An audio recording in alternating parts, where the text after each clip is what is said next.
Shakespeare पे महारत है, मिल्टन पे महारत है, अलेक्जेंडर पोप पे। आप 7th क्लास के बच्चे को इंग्लिश गए पढ़ाने, उसको कुछ नहीं पढ़ा गया है। That is the problem in transferring the knowledge. आप पसीने पसीने भी हो रहे हैं, परेशान भी हो रहे हैं और बच्चा कुछ सीख भी नहीं रहा है। तो हमें क्या है, स्किल डेवलप करनी है, टेक्निक्स डेवलप करनी है, मेथड्स डेवलप करना है जी। ये तरीका हमें इख्तियार करना है। शायद ये जो डॉक्टर फैज साहब को भी सुनाए होंगे, चूंकि नजमुल हुदा साहब ने हमें सुनाया था, बस 2 मिनट का वक्त है, गालवन सुने होंगे तो रिपीटेशन हो जाएगा कि 2 दोस्त थे और एक ने डायमंड डीलिंग की बिजनेस एस्टेब्लिश करना चाहा, हीरे की तजारत करना चाहा। भाई हीरे की तजारत करने जा रहा है, उसके बारे में कोई तजर्बा नहीं है, कोई पहचान नहीं है उसको, तो क्या करना चाहिए? तो फर्स्ट यू लर्न। तो दूसरे दोस्त पे जब वो अपने ख्वाहिश को शेयर किया, जाहिर किया कि यार मैं हीरे की तजारत करना चाह रहा हूं, क्या करना चाहिए?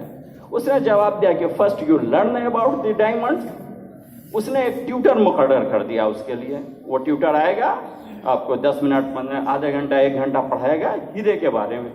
फिक्स हो गया। First day the tutor came to his student and he gave him a piece of diamond.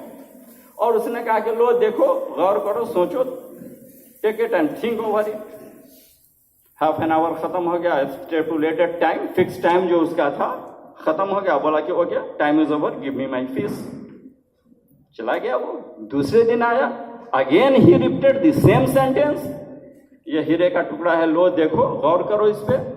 He started reading newspaper और समझे हाफ एन आवर उसका जो स्टेपुलेट जो फिक्स टाइम था खत्म हुआ। बोला कि लाओ, चला गया वापस। तीसरे दिन आया, चौथे दिन आया, he kept on repeating the same sentence for a whole month। और जब आखिरी दिन आया तो ट्यूटर ने कहा कि today is the last lesson, आखिरी सबक आज तुम्हें पढ़ा दिया मैंने, मेरी फीस दो, मैं चला। कुछ नहीं बताया उसको हीरे के बारे में। बहुत नाराज हुआ वो, अपने दोस्त के पास गया, कैसा ट्यूटर तुमने हमारे लिए भेज दिया भाई, कुछ नहीं बताया, बस ये एक टुकड़ा हीरे का देता था और एक ही सवाल डेली कहता था, see and think over it, see and think over it. लो हीरे को देखो, गौर करो। और वो आज भी ये कहा। और हद तो ये, गौर कीजिएगा, हद तो ये कि today he has given me the fake diamond. बात समझ में आ गई? उसे यही तो पढ़ाना था कि what is the difference between the real diamond and the fake diamond. और असली नकली हीरे की पहचान ही तो उसे बतानी थी, और वो बता दिया।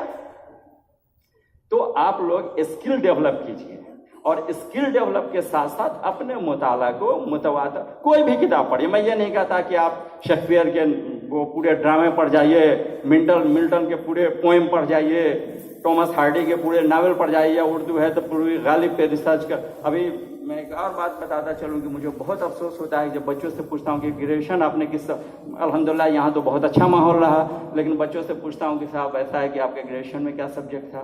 उर्दू ऑनर्स। पोस्ट ग्रेजुएशन में क्या ऑनर्स था, सब्जेक्ट था? उर्दू। अच्छा ये बताइए, आपका ये पेडागोजी, आपने जाहिर सी बात है कि उर्दू है तो उर्दू रखा, जी हाँ। अब ये बताइए, 3 साल उधर उर्दू पढ़ा, 2 साल उधर, 5 साल उर्दू पढ़ा, और उससे 2 शायर का नाम पूछिए तो नहीं। भाई क्यों नहीं बताएंगे? आप ये बताइए, क्यों नहीं बताइएगा? मैंने कहा कि गजल को शायर का नाम बताइए, आप नावल निगार का नाम बता रहे हैं। इसका मतलब कि आपको गजल में और नावल में कुछ फर्क नजर नहीं आ रहा है? यहाँ तो बहुत अच्छा डॉक्टर साहब, आप 1000 मतलब इसके मुस्तहक हैं कि आपने बहुत ही, आप एक बच्चों को एक अच्छे तरबियत और एक अच्छे माहौल देकर, और अच्छे उस्ताद इकराम हैं आपके।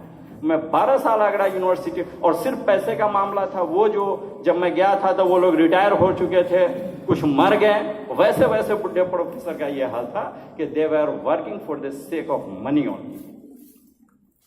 लेकिन अल्हम्दुलिल्लाह बहुत खुशी हुई। और इसी के साथ मैं तवील गुफ्तगू नहीं करना चाहता, बस एक चीज़ जो मैं कहना चाहूँगा वो इसी शेर में शामिल है कि खिदमत फ़न का ये जज्बा कभी कम मत रखना, खिदमत फ़न का ये जज्बा कभी कम मत रखना, और जब तक हाथ में जुम्बिश हो कलम मत रखना। शुक्रिया।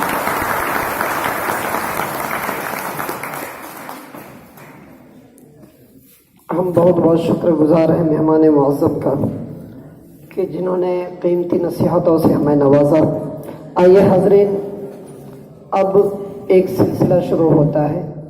جو انعامات پچھلے مولانا آزاد ڈے کے موقع پر چھوٹ گیا تھا، اس کے اعلان کے لیے میں استاد محترم جناب